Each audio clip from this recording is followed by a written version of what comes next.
Now, the future that a lot of people talk about perhaps is already in Nigeria, and that's why the government of Nigeria has directed the Nigerian Educational Research and Development Council to ensure that robotics and artificial intelligence is incorporated into the basic education curriculum in this country. The NERDC is being pushed to work to integrate coding, robotics, and AI into the basic education, as introducing them to such technologies at a young age will go far in improving the future potentials of children. Now, how can AI help build the future? It's a conversation that is well placed for now. Let's help understand this as I'm joined by Professor Carl Adams. He's the Vice Chancellor of Cosmopolitan University in Abuja. Good to see you, and thanks for your time. Okay, thank you for inviting me. Let's quickly start first. I want to get the fears out of the basket. How does it feel when you see people panic about AI? Oh, understandable, because it's out of what they already know. It's out of their comfort zone, and they're trying to wonder, what is AI? There's so much hype and discussion about it, but many people don't realise they're already using it. You're using it in your phone, so you got your voice activated elements in there, the face recognition in your phone. It's all there. It's all AI, and one of the challenges with AI is how to use it. How to use it so you keep what we call the user in the loop, the expert in the loop. So the expert in the loop will make sure that it's doing the job it's supposed to be doing and not going off on funny tangents and so on. So for children though, they just naturally pick up technology. So it's a bit like when search engines came out. When we first had the internet and they had browsers and we had search engines in those browsers, suddenly we could find a whole host of information that would have spent hours and hours and hours looking in a library. And it's the same with AI. That, especially when you go to things like ChatGPT 4.0 and generative AI, where you can actually generate new ideas, new information. And these big search engines, large language search engines, they'll go away and search using natural language we speak. And sorry to cut in here. Yeah. So how do we bring the children into this scheme? Well, children are actually already using it. You'll go to schools and it will go around like wildfire. They'll have their smartphones and they'll be using it. They'll be using it anyway because they're doing voice activated stuff, and they'll certainly find out, when it comes to assignments, they'll say, ChatGPT, go and find an image, go and find how to write this essay, go and find some information about this new theme that we've asked to discuss in school. So they'll be going from school to university, already experts. And this is where it's a challenge for the educationalists. So the people in school trying to teach children, their focus of teaching now has changed. Instead of telling them how to find things, they'll find the stuff. Now the focus has changed. How can we instill skills in those students to analyse what they've got, to make sense of it? Because this is what happens with AI.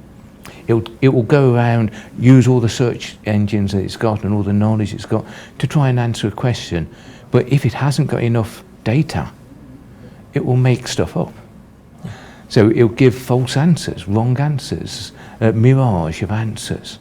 And this is where we need to develop the skills. We need to develop skills in how to use AI, how to analyse it, how to identify where the results that comes up are useful, are relevant, and are doing the things that we want to do, help people, make their life easier and better, make their life quicker and safer.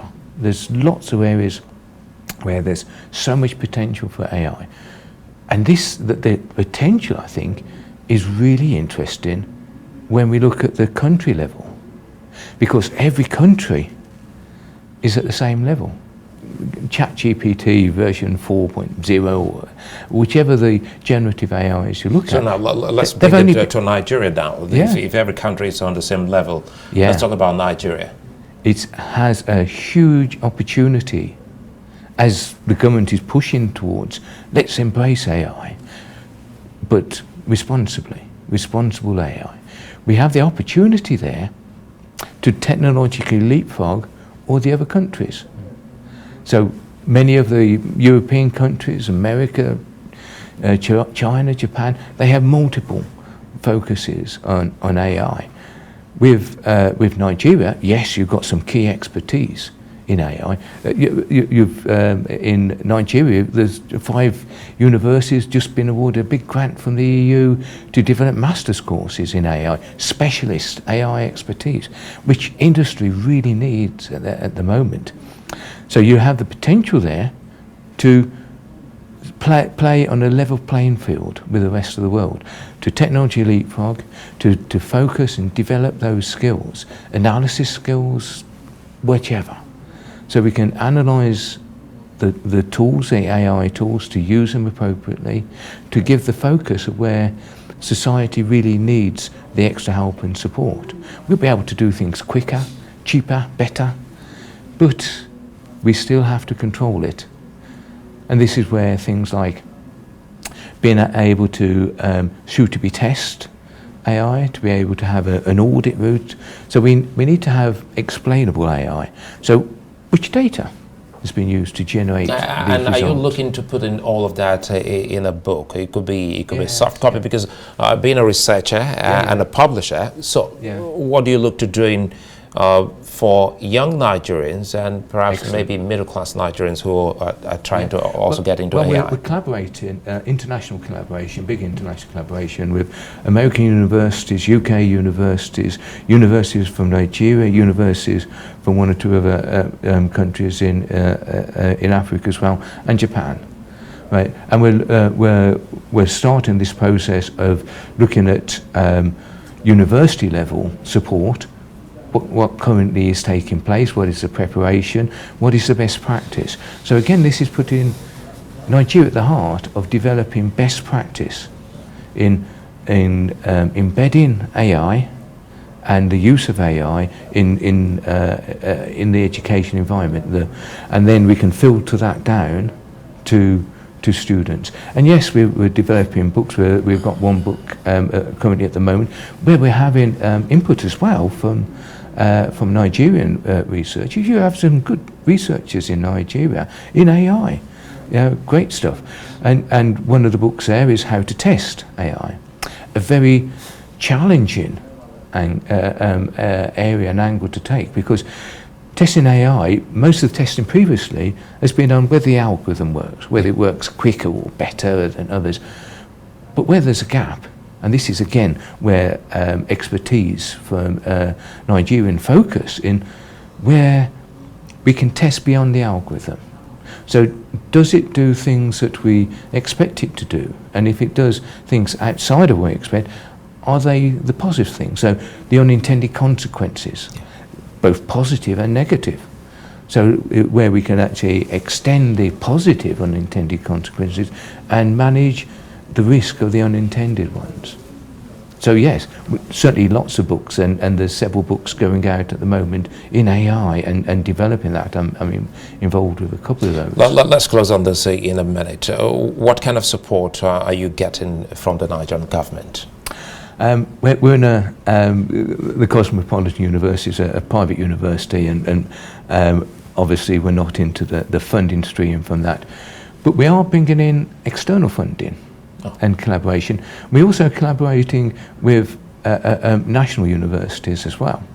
So in the example we looked at of using AI in the teaching, we've got 2 national universities and 2 private universities, and we're hoping to bring in a 3rd national university as well.